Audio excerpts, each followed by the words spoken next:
I'll be lost in the world of Fallout 3 again, and I enjoyed every moment of my time on the Capital Wasteland. This was probably my fourth official playthrough. Every time I spent around 50 hours in the game, but I still could find new things and areas to explore. It is unbelievable how much content is hidden in this game if you take your time and start exploring. I love the freedom when you just wander throughout the wasteland and suddenly see a small shack in the distance and you decide to check it out. It could be empty, or you'll probably find some loot, or you're going to meet someone who's going to give you a quest. Yes, I know this is the main point of open world games, but for me, the Fallout universe is the perfect place to roleplay. I really like the post-apocalyptic setting, the Fallout lore, and the freedom of choice in your actions. My name is Mr. Zolsta. Welcome on the Backlog Quest. Let me take you to the Capital Wasteland. I played the original version of the game without any mods. I know that there are many great mods out there which will probably make the game better, but for me, the story and the exploration is the best part of the experience, and these are already in the unmodded game. Many people say that after Fallout 2, it is not really a role-playing game anymore. I played Fallout 1, even made a video about it. I enjoyed my playthrough, but somehow, here, in the world of modern Fallout games, I can feel that I can really play my character as I wish. To make decisions which affects my karma, and I feel free to make choices on things which considered bad in the game, but in my opinion it is not. Like blowing up an atomic bomb. You're not gonna have this choice often. Yes, poor Megaton is gone, but I could not resist the luxuries in the Anchorage tower. How about you? Did you blow up Megaton? Speaking about choices in the game, let me tell you a good example. There's a group of ghouls who keep showing up at Tenpenny Tower and demanding a place to live. I offered my help to sort out this problem. Before I went to the ghoul hideout, I had decided to speak to them and see their point. If they are cool and can be reasoned with, I'm going to convince Tenpenny Tower residents to let them in. As it turned out, they were entitled assholes, pretty aggressive too, so my offer to them was a bullet from my combat shotgun to the head. There's a quest chain effect in the game that I also really much enjoying. You take a small quest, which turns out a huge chain of events, and while you try to work through this quest, other quests are showing up, and this leads to the typical, okay, just one more quest and I finish the game for today.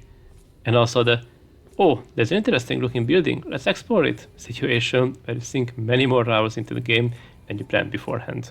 While you are exploring the Capital Wasteland, you can listen to the radio or explore the wasteland in eerie silence, day or night, as you prefer.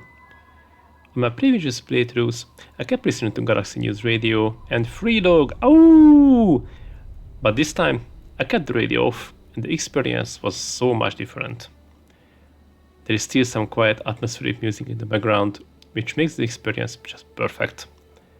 You walk through the mostly quiet, post-apocalyptic world, listening to your footsteps, the blowing wind, just looking for the horizon if you see something interesting. And I could delve into the moment so much that when a combat occurred, it annoyed me a bit that whatever or whoever attacked me disturbed my relaxing walk. But a few shots later, I could manage to continue my exploration. What I missed from the first two Fallout games are the little hidden secrets like this computer, which recorded voices on the day of the war and after it. If you read through the recordings, there's a dark story unfolds, and you're going to find out why there were ghouls in the building and who they were. I really enjoy these background stories in the random terminals, but you can find in a lot of places. There are personal notes from the people who worked in that place. You can glimpse in their life, and sometimes wonder what happened with that person. Of course they probably died, but still. If you find a skeleton nearby the terminal, that is a clear answer. But if not, you would wonder if he or she made it to a vault, if it was registered. But even if you made it to a vault, that doesn't mean that you had a great time down there. If you were the unlucky one, or got into a not really cool vault. Speaking about the vaults, when I first played Fallout 3 in 2008, I did not know much about the story of Fallout. This was my first Fallout game, and as I spent hours after hours into the game and found out the dark story of the different vaults throughout the records of the mentioned terminals, I wanted to know more about the whole Fallout universe. And the more I found out, right the more there. I wanted to know. I don't know how you And I got in think here, but this is still true until this Hold very on. day. Let's talk about the DLCs. Mothership Zeta is an interesting DLC. You receive a strange signal, and at the source of it, you find a crashed alien spaceship. If you go closer, rays start to lift you up and takes you to a spaceship where evil aliens are abducting people and do nasty experiments on them. Of course, you have to escape, fight the aliens, and eventually battle another spaceship with a death ray. In my opinion, this DLC does not really add value to the main game, as there are no information related to the aliens, what is happening on Earth, apart from the abductions which happen throughout my many centuries. If you like UFO stories, you are going to enjoy it, the captive logs are interesting to listen, and you can find many weapons and ammo which will be useful in the main game. But for me, this DLC is not really a good one. I mean, it is fun, but because it does not add any value to the Fallout universe, in my opinion, it's quite unnecessary. After returning back to Earth, I made my way to Point Lookout. This was interesting DLC. I enjoyed my time in Point Lookout. I took the Duchess Gambit, the old ferry to mainland. I really enjoyed the scene when I arrived and the abandoned pier apart from the fog, the tall Ferris wheel, the empty shops and arcades. This new environment was a cool place to explore after the capital wasteland, as everything is different here.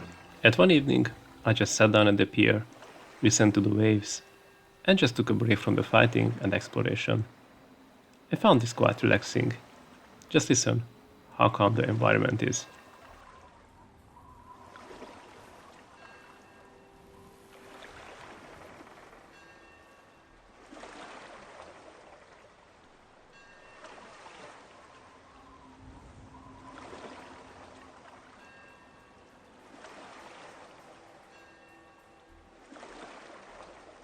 The quests are fun. The rivalry between Calvert and Desmond is cool. However, for me, none of them was really interesting enough to make a decision who to side with. This was only a rivalry between two people who I had no business with. However, I did the quest, it was fun, and I sided with Calvert. In Point Lookout, you can find some details regarding the Fallout lore, like the Chinese spy mission, which is interesting and shows the paranoia towards the last years before the Great War. In this mission, you can even visit a camp where they interrogated the captured spies. This was a good quest which added to the Fallout lore. If you venture deep into the marsh, you can find a crashed fighter jet which was airborne when the bomb started to fall. And if you read the notes in the black box of the plane, the pilot even mentioned this in a radio call. Aircom, we have multiple flashpoints on horizon, come back? But he never got an answer. Probably the ground base was already nuked by them. Point Lookout is a really cool place to explore. The swamps, the small shacks, the hostile swamp folk, and also the huge mansions like Black Hole Manor. We receive a quest which involves a cursed book and some black magic. However, this thing is completely different from the Fallout universe. I still enjoyed this quest. So make sure to visit Point Lookout. There are sights to see all around. The next DLC is the PITT. Visiting Pittsburgh, or the PITT as it's called in the game, was a completely different experience compared to Point Lookout. The atmosphere here was completely opposite from the open areas of Point Lookout. This is an urban jungle with slavery and a disease which turns people into monsters. The quests and the story in this DLC is interesting, however, it does not add much to the Fallout lore, just a tiny glimpse of what happened with Pittsburgh and how this slave town has been established. What I liked in the main quest is that the decision which you think will be the good decision probably the wrong one. Or it is, in my opinion. This DLC is quite short. You cannot really explore the town, and I did not really enjoy the elevated walkways and the maze-like corridors where I could lose my way easily. But still, this is still a good DLC to play. To be honest, I skipped Operation Anchorage DLC as I played it earlier, and the simulation of the liberation of Alaska from the Chinese invaders did not really interest me. It is funny that I said that I do not like those DLCs which not add anything to the Fallout lore, and this is pure lore material. However, somehow I did not want to play it this time. Maybe on my next playthrough, as I'm sure there will be another one. And what about you? Should you play Fallout 3? Of course. Even if you are new to the series or a seasoned veteran, it is always great to visit the capital wasteland.